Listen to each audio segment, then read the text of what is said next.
बिस्मिल्लाहिर्रहमानिर्रहीम। अस्सलाम वालेकुम dear students. Data security and encryption, आज हम लेक्चर नंबर 14 स्टार्ट करेंगे। सबसे पहले हम रिव्यू करते हैं लास्ट लेक्चर में हमने क्या पढ़ा था।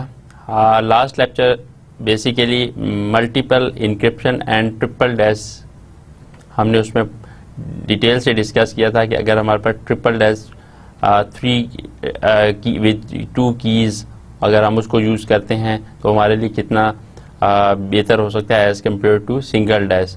और देन फिर उसके बाद डेफिनेटली चेंजेस आई और इम्प्रूवमेंट्स आए, नए साइफर और नए स्टैंडर्ड्स प्रपोज हुए, जिसमें फिर बाद में टोटली चेंज एक नया AES एडवांस इंक्रिप्शन स्टैंडर्ड बना दिया गया। उसको हमने देखा। देन मोड्स ऑफ ऑपरेशन के ऊपर हमने बात की। उसमें मोड्स ऑफ ऑपरेशन में हमने ECB और CBC और देन स्ट्रीम जो बिट्स पे काम करते हैं उन मोड्स को हमने देखा, CFP, OFP, CTR, XTS, जो कि हमने डिटेल से लास्ट लेक्चर में स्टडी किए। आज के लेक्चर में हम चैप्टर नंबर 7 स्टडी करेंगे। विलियम स्टाइलिंग की जो चैप्टर नंबर 7 है, stream cyphers and random number generation. Stream cipher and random number generation के ऊपर हम आज का लेक्चर स्टार्ट करेंगे। सबसे पहले हम कोटेशन देखते हैं। The comparatively late rise of the theory of probability shows how hard it is to grasp and the many paradox show clearly that we as human lack a well-grounded institution in this matter. In probability theory, there is a great deal of art in setting up the model, in solving the problem, and in applying the results back to the real world action that will follow. Random numbers. Random numbers plays an important role in the use of encryption for various network security application. सबसे पहले हम random numbers को देखते हैं क्या होते हैं और उनको उनकी एप्लीकेशन मुख्तलिफ जगहों पे, नेटवर्क सिक्योरिटी के हवाले से मुख्तलिफ जगहों पे क्या एप्लीकेशन है। Brief overview of the use of random number is in cryptography and network security is provided. उसको हम देखेंगे एंड फोकस हमारा इस पे ये होगा कि on the principle of pseudo random number generation।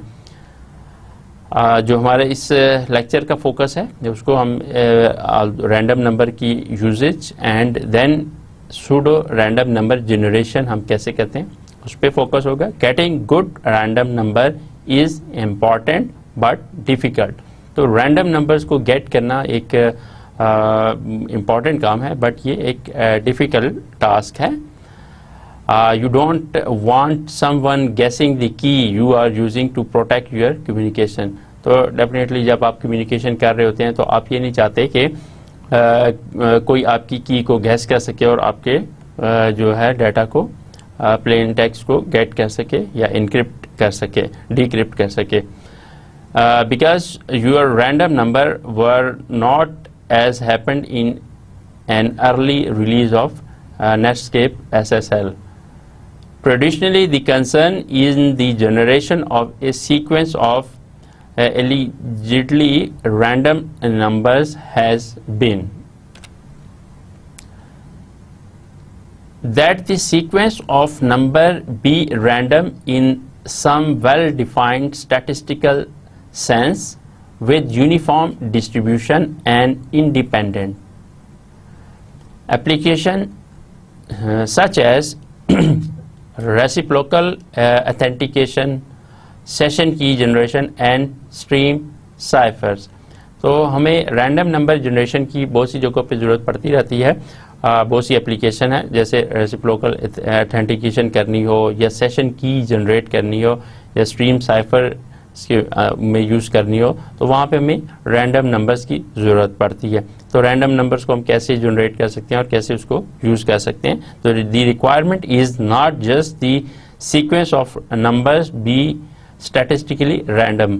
तो इसमें ये नहीं है कि सिर्फ हमारी रिक्वायरमेंट है कि कोई भी नंबर्स हैं, रैंडम नंबर्स हैं, तो वो जस्ट स्टैटिस्टिकली रैंडम हो और उनको हम यूज़ कर लें, but that the successive number of the sequence are unpredictable.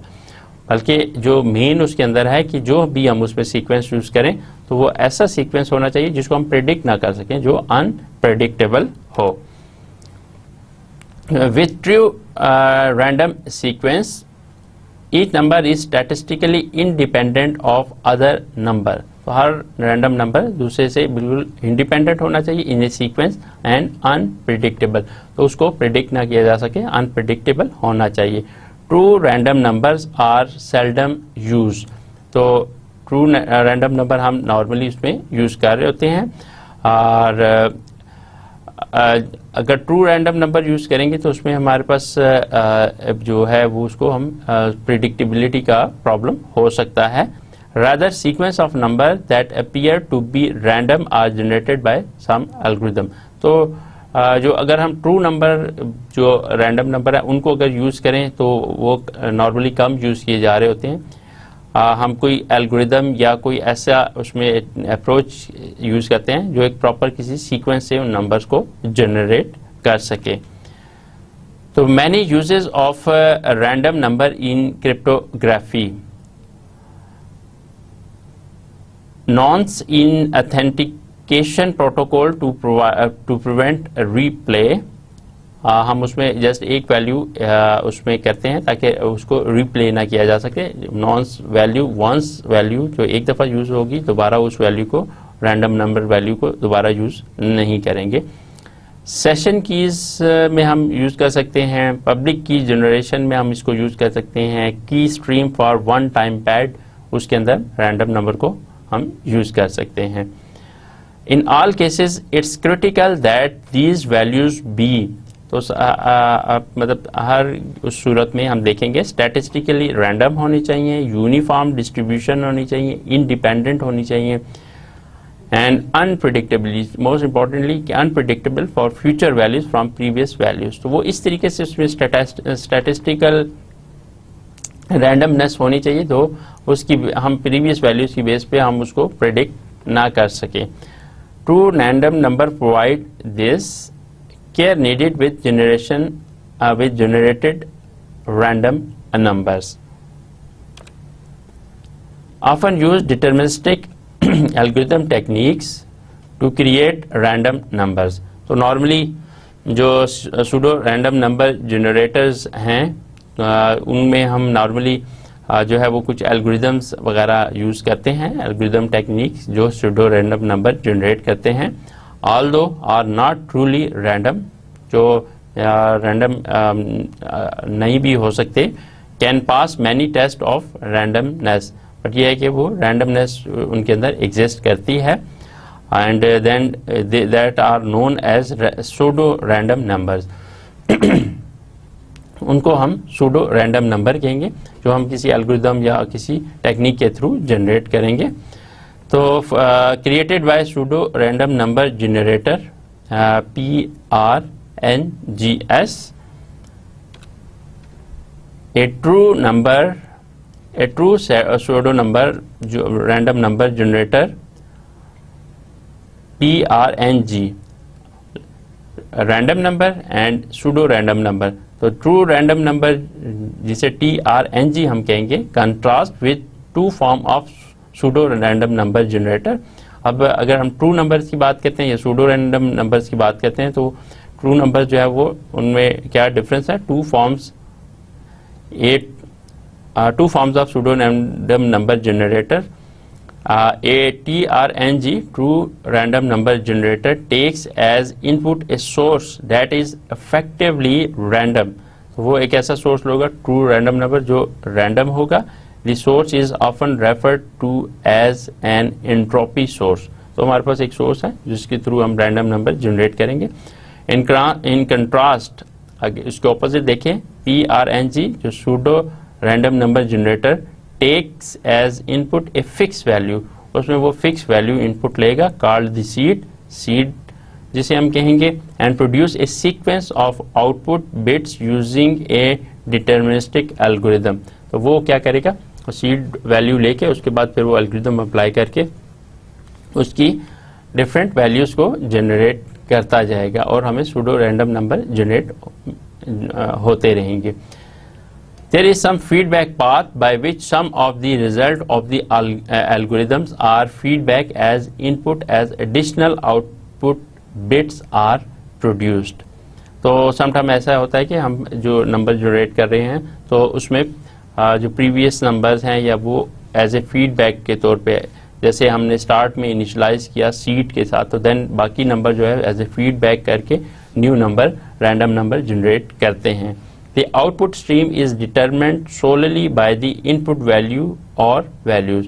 तो अब जो इसमें सूडो रैंडम नंबर है, इसमें जितनी भी आउटपुट वैल्यूज हैं वो इनिशियल जो वैल्यू है उस पे या जो बाकी वैल्यूज उसकी फीडबैक के तौर पे आ रही हैं उसकी बेस पे वो कैलकुलेट करता जा रहा है. So that an adversary who know the algorithm and seed can reproduce the entire bit stream. तो अब यह है कि इसके ऊपर अटैक सिर्फ वही कर सकता है या इन वैल्यूज़ को, रैंडम नंबर्स को, सूडो रैंडम नंबर्स को कौन फाइंड कर सकता है, जो या तो इस एल्गोरिथम को जानता है या उस सीड को जानता है, वो इसको रिप्रोड्यूस कर सकता है. अदरवाइज ये बिल्कुल सिक्योर है. Two different forms of PRNGs based on application. तो अगर हम एप्लीकेशन की उस पे बेसिस पे देखें तो दो डिफरेंट फॉर्म्स हैं. एक pseudo random number generator, an algorithm that is used to produce an open-ended sequence of bits is referred to as PRNG. तो हमारे पास ये है कि PRNG के अंदर हम एक सूडो रैंडम जनरेटर जो कि ओपन एंडेड सीक्वेंस बिट्स को जनरेट करता रहता है. A common application for an open-ended sequence of bit is an input to a symmetric stream cipher. Pseudo-random function PRF. Pseudo-random function. तो a PRF क्या है? Is used to produce a pseudo-random string of bit of some fixed length. तो हम ये क्या करते हैं, इस फंक्शन से हम उसकी एक फिक्स लेंथ की जो है वो बिट, स्ट्रिंग ऑफ बिट्स वो प्रोड्यूस करते हैं. Examples are symmetric encryption keys and nonce. The PRF takes as input a seed plus some context specific values such as user ID और एप्लीकेशन आईडी. तो उसमें हम ये करते हैं कि सबसे पहले सिमेट्रिक इंक्रिप्शन की या नॉन्स जो एक दफ़ा वन टाइम वैल्यूज यूज होंगी उनको देखते हैं. Then the PRF takes as input a seed plus some context specific values. तो वो सीड वैल्यू जो इनिशियलाइजेशन वैल्यू वो लेगा एंड देन फिर specific values, for example user ID या एप्लीकेशन आईडी, उसको इनपुट के तौर पे लेगा. When a PRNG or PRF is used for a cryptographic application, जब हम इन दोनों को किसी भी cryptographic application में यूज करेंगे, basic requirement is that an adversary who does not know the seed is unable to determine the pseudo random number string. अब जो हमारी सूडो रैंडम फंक्शन से जो हम स्ट्रिंग जनरेट करते हैं, तो अटैकर है, एडवर्सरी है, वो कभी भी इस नंबर को फाइंड नहीं कर सकता अनटिल अगर उसको सीड का नहीं पता. अगर वो सीड को फाइंड कर सकता है देन वो इसको गेट कर सकता है. This general requirement for secrecy of the output of PRNG and PRF leads to specific requirement in the areas of randomness, unpredictable and characteristics of the seed.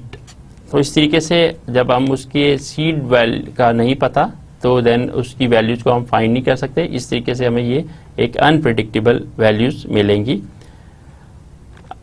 The characteristics of the seed, तो हमें फिर हमारा जो seed है उसकी value नहीं मिलेगी, तो उसकी बेसिस पे हम बाकी अगली वैल्यूज को, रैंडम नंबर्स को गेट नहीं कर सकेंगे. The requirement for a PRNG is that the generated bit stream appears random even though it is deterministic.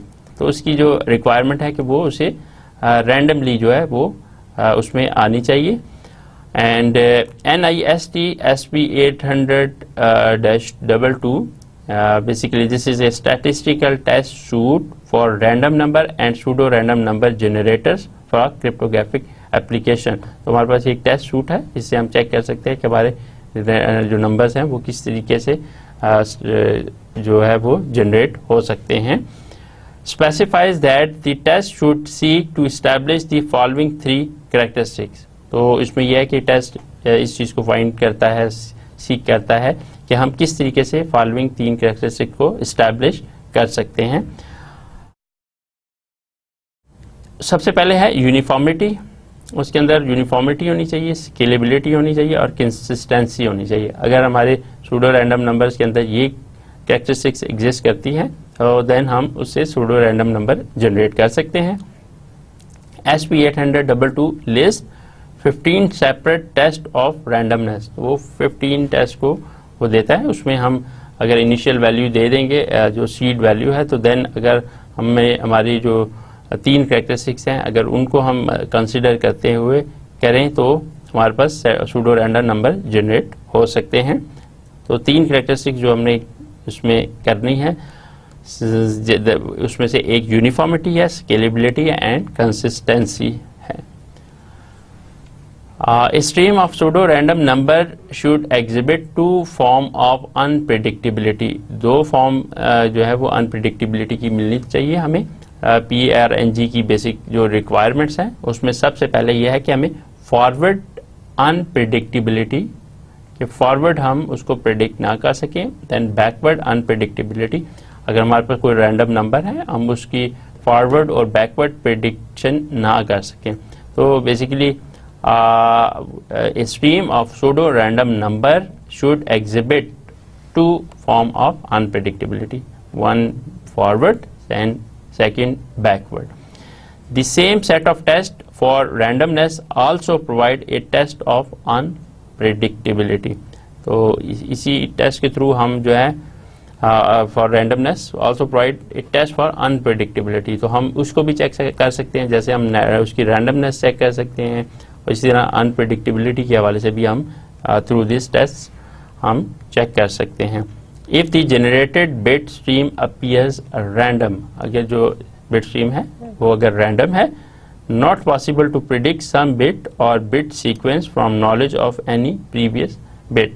तो ये पॉसिबल नहीं है कि हम किसी एक बिट या सीक्वेंस ऑफ बिट से हम उसकी फ्यूचर वैल्यू को प्रेडिक्ट कर सकें। Similarly, if the bit sequence appears random, तो अगर bit sequence जो है वो random appear होता है, there is no feasible way to deduce the seed based on the bit sequence। तो इस तरीके से हम अगर जो random values हैं उनसे हम किसी तरीके से भी उसकी seed value जो है find नहीं कर सकते, because अगर हम उसके सीड वैल्यू से हम जो उसके रैंडम नंबर जो जनरेट किए हैं उसको भी नहीं फाइंड कर सकते, और इसी तरीके से उसकी जो सीक्वेंस जनरेट हुआ है उससे अगर हम सीड वैल्यू को भी हम फाइंड नहीं कर सकते। That is a random sequence will have no correlation with a fixed value the seed. तो इसलिए जो रैंडम नंबर हमने जो फिक्स वैल्यू से जनरेट किया है, जो सीड वैल्यू है उससे जो रैंडम नंबर जनरेट किया है, उनका आपस में किसी किस्म का कोई रिलेशन एग्जिस्ट नहीं करता। मीन्स के ना हम सीड वैल्यू से रैंडम नंबर्स की को कोई हम रिलेशन फाइंड कर सकते हैं, ना रैंडम नंबर का सीड वैल्यू से फाइंड कर सकते हैं।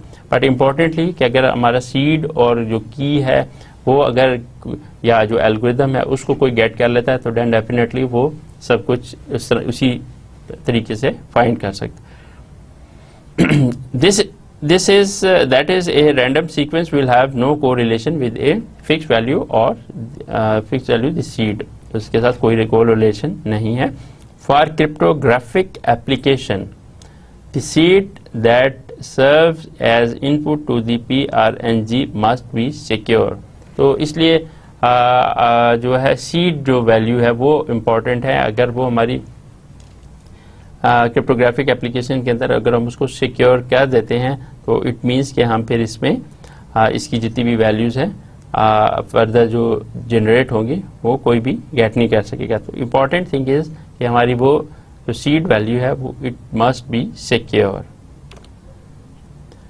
Because the PRNG is a deterministic algorithm, if the adversary can deduce the seed, then the output can be determined. तो हमारे पास जो ये एल्गोरिदम इसमें यूज़ हो रहा है वो डिटर्मिनिस्टिक है, मीन सीड वैल्यू है तो हम उससे रैंडम नंबर जनरेट कर सकते हैं।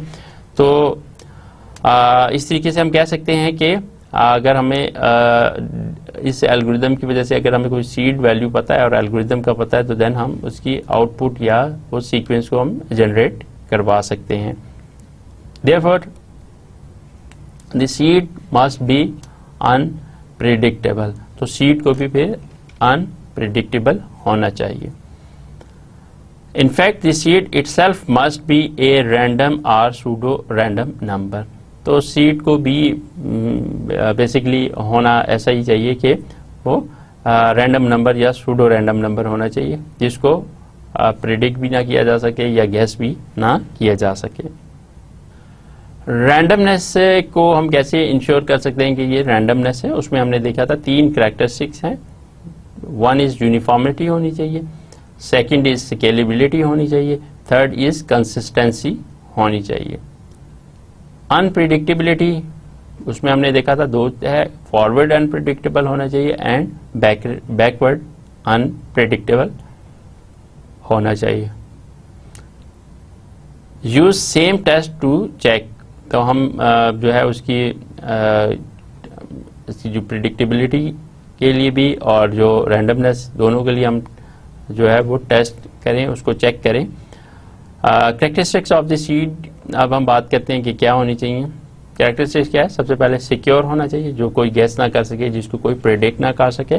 If non adversary can determine output, तो अगर हमें हमारी जो सीड वैल्यू है अगर किसी एडवर्सरी को, किसी अटैकर को पता चल जाती है देन वो उसके ऊपर अटैक करके इसको गेट कर सकता है। सो मस्ट बी रैंडम और सूडो रैंडम, तो इसलिए वो वैल्यू भी हमारी रैंडम होनी चाहिए या सूडो रैंडम होनी चाहिए। Linear congruential generator, by far the most widely used technique for pseudo random number generation is the linear congruential generator. Pseudo random number generate करने के लिए ये एक टेक्निक है जो यूज होती है। First propose by Lehmer that uses successive values from an iterative equation, तो जो सक्सेसिव वैल्यूज लेता है जो हम आइटरेटिव इक्वेशन से गेट करते हैं। Given suitable values of parameter can produce a long random like sequence, तो given is suitable values of parameters, suitable values of parameters अगर दें then we can get long random like sequence, so but there are only a small number of such good choices, अगर उसमें से हमारे पास जो है small number of हमें choices मिलेंगी। the sequence while looking random is highly predictable, तो उसमें जो sequence है उसको हम प्रेडिक्ट कर सकते हैं।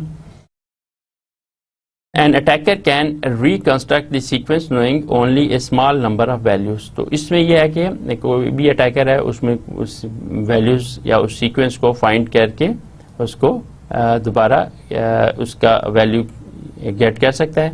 और there are some approaches to making this harder to do in practice by modifying the number in some way, तो ये है कि अगर हम इस तरीके से नंबर जनरेट करेंगे तो कोई भी अटैकर या एडवर्सरी उसको गेट करके तो वो मैसेज को जो है वो कर सकता है, डिक्रिप्ट कर सकता है। तो नंबर ऑफ अप्रोचेस एग्जिस्ट करती हैं जो इसको हार्डर बना सकती हैं कि जो नंबर इसके अंदर नंबर्स हैं उनको कोई मॉडिफाई करना या उसको चेंज करना किसी तरीके से हम उस तरह कर लें कि वो दूसरा जो एडवर्सरी है उसको चेंज ना कर सके, उसको मॉडिफाई ना कर सके। तो ऐसी मेथड या ऐसी अप्रोचेस एग्जिस्ट करती हैं। कॉमन बेसिकली अगर हम इसकी ओवरऑल देखें कि linear congruential generator basically common iterative technique है और give suitable values of parameter can produce a long random like sequence. अगर हम उसको सुटेबल वैल्यूज दें तो हमारे पास ये एक लॉन्ग सीक्वेंस बन सकता है। Suitable criteria to have are, तो इसके लिए एक सुटेबल क्राइटेरिया क्या हो सकता है कि function generates a full period generated sequence should appear random. तो जितने भी एक किया कि हम फुल फंक्शन से हम फुल एक वैल्यूज़ को जनरेट करवा लें and generated sequence should appear random, तो वो रैंडमली अपीयर होनी चाहिए। Efficient implementation with 32 bit arithmetic, attacker can reconstruct sequence given a small number of values, have possibilities for making this harder। तो हमारे पास ये है कि अगर हम उसको नंबर देते हैं और सीक्वेंस ऑफ नंबर जनरेट हो जाता है, बट ये है कि अटैकर जो है उन सीक्वेंस ऑफ नंबर से उनकी वैल्यूज़ को गेट कर सकता है। सो इसमें यह है कि हमारे पास इसको हम थोड़ा सा हार्डर बना सकते हैं। कोई हमारे पास इस तरह की पॉसिबिलिटीज़ एग्जिस्ट करती हैं कि हम इसको हार्डर बना दें। तो नेक्स्ट हमारे पास आता है Blum Shub generator, a popular approach to generating secure pseudo random number is known as Blum Shub BBS generator उसे हम कहेंगे। And after its developer basically एक सूडो रैंडम नंबर जनरेट करने के लिए एक और जो है वो डेवलपर्स ने एक मेथड बनाया, the strongest public proof of its cryptographic strength of NEPRNG। तो ये एक बेसिकली बहुत अच्छा स्ट्रॉन्ग इसका पब्लिक प्रूफ भी है, इसको यूज़ किया गया है मुख्तलिफ जगहों पे। तो बेस्ड ऑन पब्लिक की एल्गोरिदम, बेसिकली ये पब्लिक की एल्गोरिदम के ऊपर बेस करता है and hence is very slow, और इसकी वजह से स्लो है but has a very high level of security. तो ऑल्दो ये स्लो है इसकी जो है वो प्रोसेसिंग, बट ये है कि इसमें सिक्योरिटी हमें बहुत अच्छी मिल सकती है, बहुत ये सिक्योर है। Refer to as cryptographically secure pseudo random bit generator, जिसे हम CSPRBG कहेंगे, बीइंग इन प्रैक्टिस अनप्रिडिक्टेबल। तो अभी तक जो इसको जिसकी जहाँ पे इम्प्लीमेंट किया जिन एप्लीकेशंस में, तो ये इसको अगर जो इसका ब्रेक करना, इसको वो करना, फाइंड करना, ये अभी इन प्रैक्टिकल अनप्रिडिक्टेबल है। तो हमारे पास जो BBS जनरेटर है इस वक्त बहुत स्ट्रॉन्ग किस्म का सूडो रैंडम नंबर जनरेटर है, और इसमें जो बेसिकली क्या है कि ये स्लो है बट ये है कि सिक्योरिटी हमें काफ़ी ज़्यादा दे रहा है। इसके ऊपर हम ब्लम सब जनरेटर ओवरऑल क्या है, basically it is based on public की एल्गोरिदम, उस पर बेस करता है। Use least significant bit from iterative equation, तो ये लीस्ट सिग्निफिकेंट बिट के ऊपर काम करता है। अनप्रिडिक्टेबल है, passes next bit test. Security rest on difficulty of factoring n, इसके अंदर सिक्योरिटी ये बहुत ज़्यादा सिक्योर है, इसको वैल्यूज़ फाइंड करना बहुत डिफ़िकल्ट है। Unpredictable given any run of bits, slow since very large number must be used, तो ये स्लो है क्योंकि इसमें बहुत बड़ा नंबर जो है उसमें यूज़ हो रहा है। And too slow for cipher use, good for key generation, तो साइफर यूज़ के लिए भी ये स्लो है, बट ये है कि की जनरेशन के लिए गुड है। तो अगर हम इससे की जनरेट करेंगे देन वो एक अच्छी की होगी। Using block cipher as PRNGs, तो a popular approach to PRNG construction is to use a symmetric block cipher. तो ब्लॉक साइफर को भी हम यूज कर सकते हैं सूडो रैंडम नंबर जनरेशन के लिए as the heart of PRNG mechanism. तो ब्लॉक साइफर की जो उसको सूडो रैंडम नंबर जनरेशन के लिए भी हम यूज कर सकते हैं, जो कि एक बहुत इंपॉर्टेंट इस मैकेनिज्म समझा जाता है block cipher for generating the pseudo random number for any block of plain text. A symmetric block cipher produce an output block that is apparently random। तो हम किसी भी एक any block of plain text लेते हैं, तो a symmetric block cipher produce an output block, तो वो एक ऐसा output block produce करेगा जो random होगा। That is, there are no pattern or regularities in the cipher text that provide information that can be used to deduce the plain text। तो इस तरीके से जो साइफर टेक्स्ट है जो जनरेट होगा यूजिंग साइफर ब्लॉक, तो उसमें वो इस तरीके से जनरेट होगा कि हम उसको दोबारा उसके अंदर कोई ऐसा रेगुलरिटीज नहीं मिलती, कुछ भी ऐसे रिलेशन नहीं फाइंड होता। तो इस चीज़ में हम ये कर सकते हैं कि उसके अंदर कोई रिलेशन चूँकि एग्जिस्ट नहीं कर रहा, तो हम इस चीज़ को जो उसका कोई हमें उसमें मिल नहीं सकती इन्फॉर्मेशन जो कोई हमें इस चीज़ का उसके अंदर जो प्लेन टेक्स्ट की इन्फॉर्मेशन है, या उसको हम किसी तरीके से फाइंड कर सकें या किसी तरीके से डिड्यूस कर सकें। Thus, a symmetric block cipher is a good candidate for building a pseudo random number generation। तो सूडो रैंडम नंबर को जनरेट करने के लिए हमारे पास सिमेट्रिक ब्लॉक साइफर एक अच्छा कैंडिडेट है।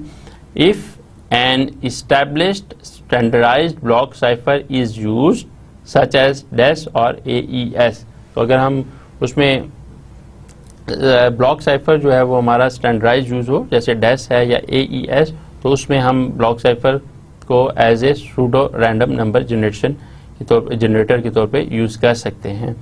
Then the security characteristics of the PRNG can be established। तो फिर हम इस तरीके से इसकी सिक्योरिटी जो कैरेक्टरिस्टिक्स हैं उनको भी इस्टेब्लिश कर सकते हैं। तो इस स्लाइड में हमने ये देखा कि अगर हम जो ब्लॉक साइफर है जो उसको सूडो रैंडम नंबर जनरेशन के लिए यूज़ करना चाहें, तो हम जो स्टैंडर्ड हमारे AES या डैश है उसके अंदर हम यूज़ करना चाहें तो उसको हम यूज़ कर सकते हैं, और इसकी सिक्योरिटी भी हम इसकी मैक्सिमम सिक्योरिटी भी इस्टेब्लिश कर सकते हैं, क्योंकि इसमें जो है वो हम किसी भी तरीके से हम उसके जो साइफर टेक्स्ट है उससे हम प्लेन टेक्स्ट का कोई भी हम वो नहीं कर सकते, इन्फर नहीं कर सकते, कि किसी तरीके से उसमें डिड्यूस नहीं कर सकते। Further, many applications already make use of DES or AES. So the inclusion of the block cipher as part of the PRNG algorithm is straightforward। तो इस तरीके से हम कह सकते हैं कि हमारा अगर हम उसको इसमें यूज़ करना चाहें, बिकॉज जो AES है और DES है वो ब्लॉक साइफर पे भी काम करते हैं, और अगर उसके अंदर हम ब्लॉक साइफर के थ्रू ही सूडो रैंडम नंबर जनरेट करना चाहें तो वो उसके साथ एक स्ट्रेट फॉरवर्ड बनता है। Two approaches that use a block cipher to build a PRNG have gained widespread acceptance। तो ये जो ब्लॉक साइफर की है यहाँ इसको हमने जो है यूज़ अगर हम करें तो इसकी जो वाइडस्प्रेड एक्सेप्टेंस है कि ये अप्रोचेस अच्छी हैं। दी CTR mode and OFB mode, तो इसमें भी हम ब्लॉक साइफर को यूज़ करते हैं। The CTR mode is recommended in SP 800-90 in ANSI ANSI standard X9.82 random number generation. तो CTR मोड को भी एक स्टैंडर्ड के अंदर उसको यूज़ किया गया है, एंड RFC 4086 और वहाँ पे भी इसको यूज़ किया गया है। OFB mode is recommended in X9.82 and RFC 4086।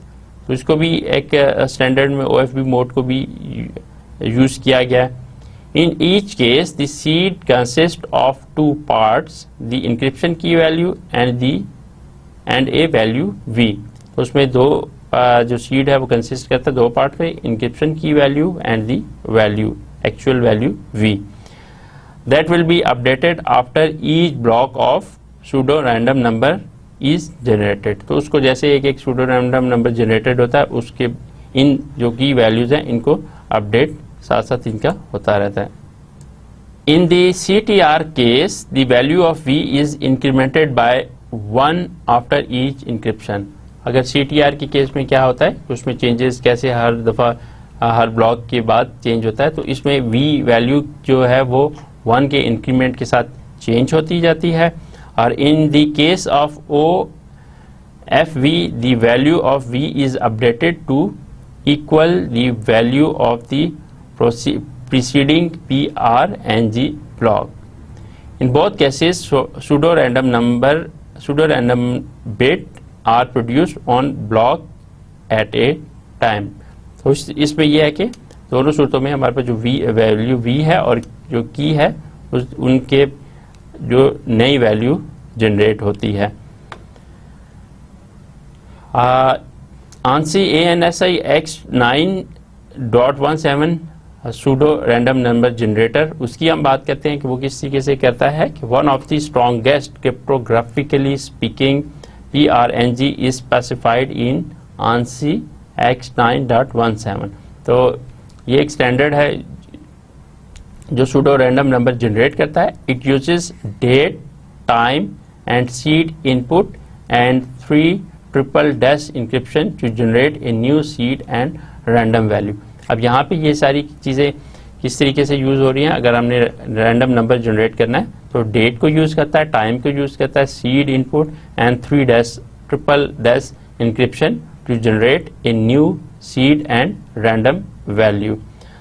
DTI date time value at the beginning of the ith generation stage. VI seed value at the beginning of the ith generation stage and RI क्या है, pseudo random number produced by the ith generation stage. तो इस तरीके से हम देख सकते हैं कि DTI हमारे डेट और टाइम के लिहाज से है, VI सीड वैल्यू है और RI pseudo random number produced by the ith generation stage. K1 and K2 dash keys used for each stage, then compute successive value as. तो इस तरीके से हमारी जो उसकी वैल्यूज है वो किस तरीके से कैलकुलेट करता है, K1 और K2 एंड देन यहाँ पे जो VI है सीड वैल्यू इसको XOR करता है, इंक्रिप्शन डिक्रिप्शन इनके ऊपर अप्लाई करता है, K1 K2 के ऊपर इंक्रिप्शन डिक्रिप्शन इसके ऊपर XOR करेगा VI एंड देन फिर इसके ऊपर K1 K2 जब ये दो वैल्यूज के ऊपर फिर इंक्रिप्शन डिक्रिप्शन अप्लाई करेगा, ट्रिपल डैश वाला जो हमने पढ़ा था. इसी तरीके से VI+1 के ऊपर भी इसी तरीके से अप्लाई करके तो हमें ये जो ANSI X9.17 के अंदर सूडो रैंडम नंबर जनरेट कर रहा है. तो several factors contribute to the cryptographic strength of this method. तो फिर ये क्रिप्टोग्राफिक की जो ये मेथड है जो सूडो रैंडम नंबर जनरेट करता है, तो इसमें बहुत से फैक्टर भी कंट्रीब्यूट करते हैं. The technique involves a 112 bit key and 3 encryption EDE encryption for the total of the 9 dash encryption. The scheme is driven by 2 pseudo random inputs, the date and the time value. A seed produced by the generator that is distinct from the pseudo random number produced by the generator. Thus, the amount of material that must be compromised by an opponent is overwhelming. Stream ciphers process message bit by bit as stream. Stream cipher में हमारे पास जितने message है bit by bit की form में जाते हैं. Have a pseudo random की stream combined XOR with plain text bit by bit. तो उसको जो XOR करता है प्लेन जो टेक्स्ट है बिट बाय बिट, उसके साथ उसको XOR करता है की, जो की स्ट्रीम है। रैंडमनेस ऑफ द स्ट्रीम की completely destroys statistically properties in the message. तो हमारे पास जो अभी हमने बात की कि इसका साइफर टेक्स्ट कैसे, हमारे पास जो XOR करते हैं की और जो इसका रैंडम नंबर जनरेट होता है, उनको XOR करके हमें साइफर टेक्स्ट मिलता है। बट मस्ट नेवर री यूज स्ट्रीम की। तो अब यह स्ट्रीम की हम इसमें री यूज नहीं करेंगे, एक ही दफ़ा यूज करना है, नेक्स्ट टाइम नेक्स्ट स्ट्रीम की होगी। Otherwise can recover message book cipher. तो अगर हम उसको दोबारा यूज करेंगे तो वहाँ चांसेस हैं कि उसको रिकवर किया जा सके, उसको गेट किया जा सके। स्ट्रीम साइफर की प्रॉपर्टीज देखते हैं हम कि stream cipher basically some design consideration are, अगर हम उसको डिज़ाइन करते हैं तो किस किन चीज़ों को हमने देखना है। Long period with no repetition, तो लॉन्ग पीरियड है जिसमें कोई रिपीटेशन नहीं होनी चाहिए। स्टैटिस्टिकली रैंडम, तो वो स्टैटिस्टिकली रैंडम होनी चाहिए। डिपेंड्स ऑन लार्ज इनफ की, वो जो की है वो लार्ज इनफ होनी चाहिए, उसके ऊपर उसको डिपेंड करना चाहिए। और लार्ज लीनियर कम्प्लेक्सिटी, उसके अंदर कम्प्लेक्सिटी भी होनी चाहिए, लीनियर कम्प्लेक्सिटी होनी चाहिए बट लार्ज लीनियर कम्प्लेक्सिटी उसके अंदर एग्जिस्ट करनी चाहिए। Properly designed can be as secure as block cipher with same key size but usually simpler and faster। तो सिंपलर होनी चाहिए बट फास्ट होनी चाहिए। तो अगर स्ट्रीम साइफर की प्रॉपर्टीज आप देखते हैं तो हमारे पास क्या है कि एक long period with no repetition, इसमें कोई भी रिपीटेशन नहीं होनी चाहिए, स्टैटिस्टिकली रैंडम होनी चाहिए, देन लार्ज की के ऊपर डिपेंड करना चाहिए और लीनियर कम्प्लेक्सिटी उसके अंदर एग्जिस्ट करनी चाहिए। एंड यह है कि हमारे पास सिंपलर होनी चाहिए बट फास्टर होनी चाहिए। अब हम देखते हैं जी RC4 को, कि RC4 basically is a stream cipher designed in 1987 by Ron Rivest for RSA security. अब RC जो 4 है उसके अंदर वो भी एक हमारा स्ट्रीम साइफर है बेसिकली, जो कि 1987 में बना। तो it is a variable key size stream cipher, जिसमें एक वेरिएबल की साइज है stream cipher with byte oriented operation. ठीक है, इसमें बाइट ओरिएंटेड ऑपरेशंस हैं। The algorithm is based on the use of a random permutation. तो इसमें यह है कि जो इसके अंदर रैंडम परम्यूटेशन जो हैं वो उस होती हैं। तो analysis show that the period of the cipher is overwhelmingly likely to be greater than 10 power 100। 8 to 16 machines operations are required per output byte। तो उसमें यह है कि हमारे पास 8 to 16 मशीन ऑपरेशन इसके लिए रिक्वायर्ड होंगे RC4 के लिए। This cipher can be expected to run very quickly in software. तो यह है कि जो RC400 है ये इसको क्विकली रन एक्सपेक्ट किया जा रहा है कि उसको क्विकली रन करना चाहिए। तो RC4 is probably the most widely use stream cipher. तो ये है कि इसका जो है वाइडली इसको यूज किया जा सकता है। RC4 को एक्सपेक्ट किया जा रहा है कि जी ये इसकी यूटिलिटी या यूटिलाइजेशन बहुत ज़्यादा होगी। And use in SSL TLS secure web protocols. तो RC400 को जो है SSL के अंदर भी यूज़ किया जा रहा है, TLS जो वेब प्रोटोकॉल्स हैं उनमें, and in web WEP and WPA wireless LAN security protocols. तो RC4 जो है वो एक बहुत स्ट्रॉन्ग किस्म का हमारे पास स्ट्रीम साइफर है जो कि मुख्तलिफ जगहों पे यूज़ हो रहा है। तो जिसमें SSL है, TLS है, जहाँ पे भी हमारे पास सिक्योरिटी प्रोटोकॉल्स के अंदर इनको RC4 को यूज़ किया जा रहा है। RC4 was kept as a trade secret by RSA Security। तो इसको जो है वो शुरू में जब इसको डिज़ाइन किया गया तो उसको काफ़ी सीक्रेट रखा गया. But in September 1994 was anonymously posted on the internet on the cypherpunks anonymous remailers list. तो लेकिन बाद में इसको फिर वो इसको पोस्ट कर दिया गया. स्टार्ट में इसको काफ़ी चूँकि बहुत अच्छा वो था और इसको मुख्तलिफ जगहों पे यूज़ भी हो रहा था, तो इसको काफ़ी ज़्यादा सिक्योर रखा गया. इसको काफ़ी ज़्यादा उसको ओपन नहीं किया गया, बट बाद में इसको पब्लिकली ओपन कर दिया गया. In brief, the RC4 key is used to form a random permutation of all 8 bit value. तो जो बेसिकली क्या है, RC4 में हमारे पास 8 बिट वैल्यूज की जो है वो रैंडम परम्यूटेशन कर रहा होता है. तो इस वजह से ये ज़्यादा स्ट्रॉन्ग है क्योंकि इसके अंदर रैंडम परम्यूटेशंस हो रही होती हैं. So if then uses the permutation to scramble input info processed a byte at a time. A proprietary cipher owned by RSA DSI, basically एक proprietary cipher है, and other Ron Rubin's design simple but effective एक बनाया. Variable key size उसमें है, bite oriented stream cipher है, widely use, बहुत सी जगहों पे इसको यूज भी किया जा रहा है, जैसे वेब SSL है, TLS है, वायरलेस के अंदर WEP और WPA में इसको यूज किया जा रहा है.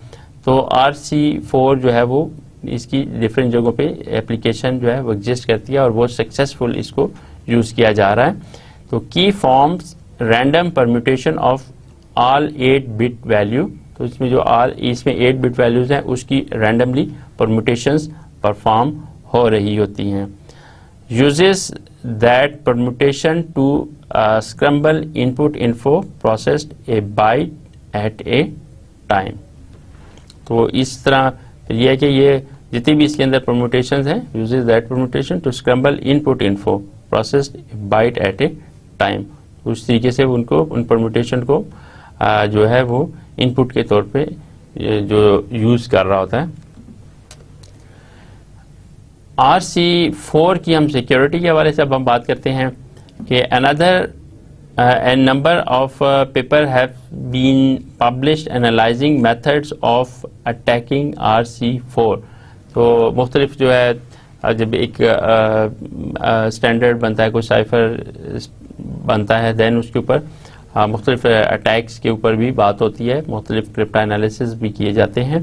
तो a number of papers have been published analysing method of attacking RC4. तो बहुत से ऐसे पेपर्स पब्लिश हो चुके हैं जिसमें इस चीज़ को कंसीडर किया गया, एनालाइज किया गया है. But none of these approaches is practical against RC4. लेकिन ये थ्योरेटिकल इसके ऊपर लिया गया कि इस तरीके से इस पर अटैक हो सकते हैं, बट प्रैक्टिकली इस तरह की कोई चीज़ भी नहीं सामने आई विद ए रीजनेबल की लेंथ सच एज 128 बिट. तो 128 बिट के साथ अभी तक इसके में कोई ऐसी जो है वो चीज़ नहीं आई जो कि RC4 को ब्रेक कर सके. A more serious problem occur in its use is in the वेब प्रोटोकॉल. उसके अंदर जो है वो इस एक सीरियस प्रॉब्लम है, not with RC4 itself but the way in which keys are generated for use as input to RC4. तो RC4 इटसेल्फ उसमें ऐसा प्रॉब्लम नहीं है, बट जो जिस तरीके से वो उसके अंदर यूज करता है कीज को जनरेट करने के लिए, तो उसमें जो है वो जो WEP वेब प्रोटोकॉल है उसमें एक सीरियस प्रॉब्लम जो है वो अकर हो सकता है. Claim secured against non attacks. तो RC4 जो है उसकी सिक्योरिटी में जो है वो इसको क्लेम करते हैं कि ये सिक्योर है. Have some analysis non practical. Just ये है कि उसके ऊपर एनालिसिस किया गया है कि जी इस तरीके से अटैक हो सकते हैं या एग्जिस्ट कर सकते हैं, बट एज सच इसकी कोई प्रैक्टिकल इम्प्लीमेंटेशन रिसर्च में नज़र नहीं आती. Result is very non-linear since RC4 is a stream cipher. So must never reuse a key. तो इसके रिजल्ट नॉन लीनियर है बिकॉज इसके अंदर जो एक तो ये स्ट्रीम साइफर है, ठीक है, बिट्स पे काम करता है। दूसरा ये है कि इसमें जो की यूज होती है वो कभी भी नेवर रीयूज की को जो है वो इसकी सिक्योरिटी इसी में है कि इसकी की जो है वो रीयूज नहीं होती। Have we concern with WEP वेब but due to key handling rather than RC4 itself. तो इसमें यह है कि वेब क्या है, but due to key handling, इसमें की हैंडलिंग का प्रॉब्लम है कि किस तरीके से है। जो अभी हमने बात की कि अगर वेब के अंदर इसकी यूजेज जो है वो थोड़ा सीरियस प्रॉब्लम करती है, तो उसका प्रॉब्लम जो है वो RC4 इटसेल्फ नहीं है, बट उसके अंदर जो की हैंडलिंग है वो उसका प्रॉब्लम है। Currently RC4 it's regarded as quite secure if used correctly with a sufficiently large key। तो अगर इसको एक लार्ज की के तौर पे लार्ज की लेके और उसके तौर पे करेक्टली इसको यूज किया जाए तो ये एक सिक्योर हमें फुल सिक्योरिटी प्रोवाइड करता है।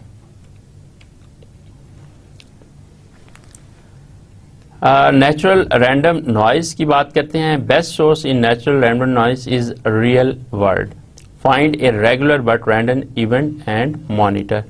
Do generally need special hardware to do this.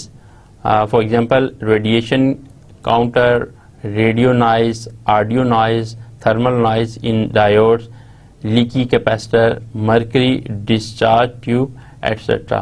So starting to see how hardware in new CPUs. So natural random noise जो है वो basically उसकी बहुत जगहों पे उसकी एप्लीकेशन है। जितने भी आगे जो नए CPUs हैं उसमें भी इन चीज़ों को यूज़ किया जा रहा है।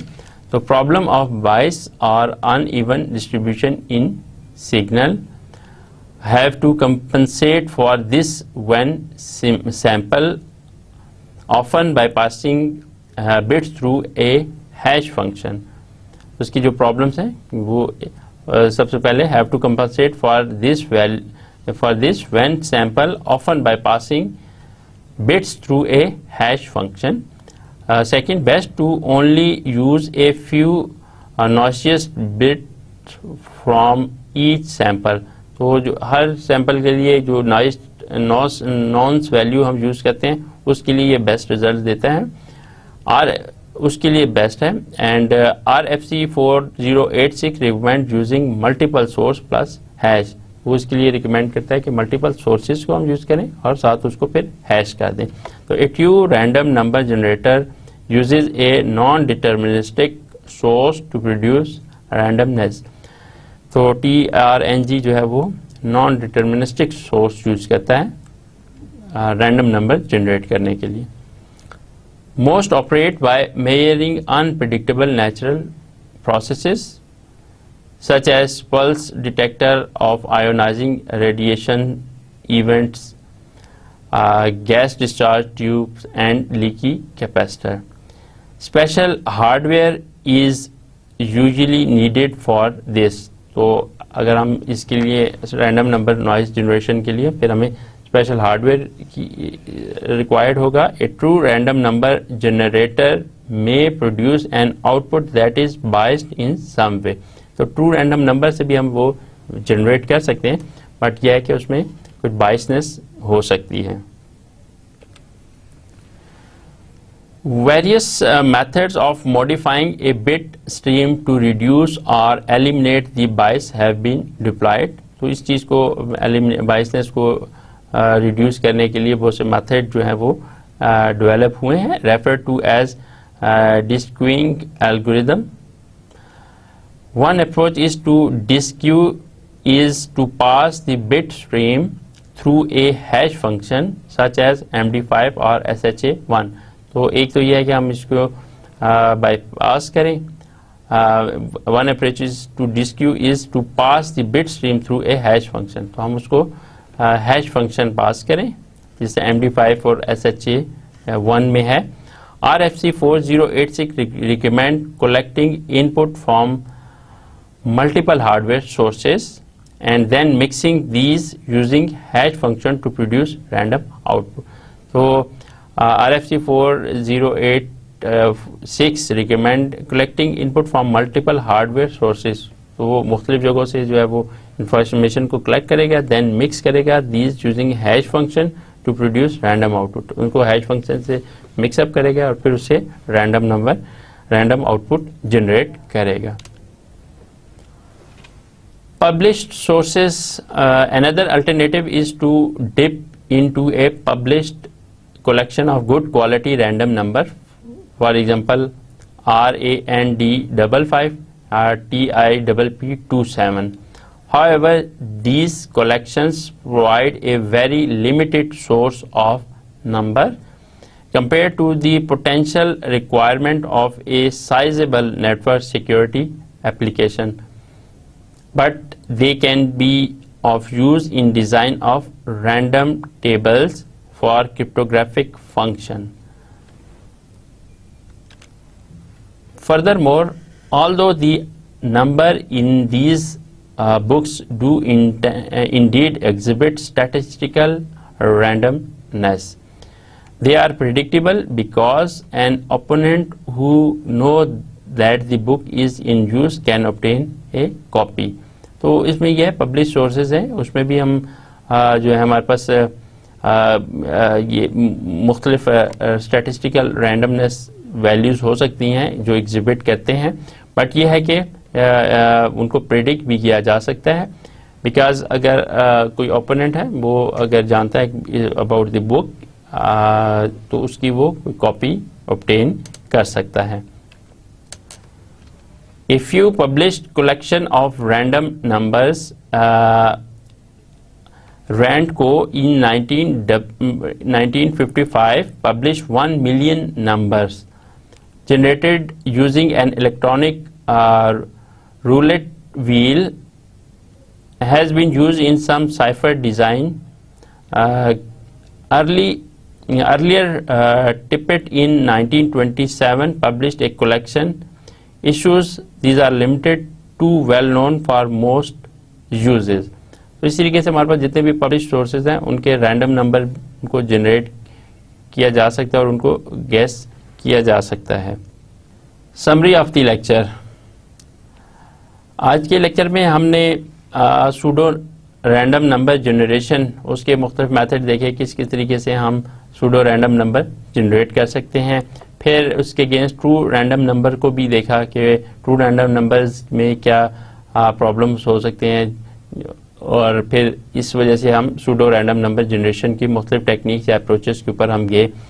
हमने फिर स्ट्रीम साइफर्स को देखा, उसको डिटेल से देखा कि स्ट्रीम साइफर्स क्या हैं, एंड देन RC4 उसको हमने डिटेल से देखा और उसको देखा कि इनकी कहाँ पे इसकी एप्लीकेशंस हैं. स्टूडेंट्स, आज का लेक्चर हम यहाँ पे ख़त्म करते हैं. नेक्स्ट लेक्चर में नए टॉपिक के साथ आएंगे. तब तक के लिए अल्लाह हाफिज़.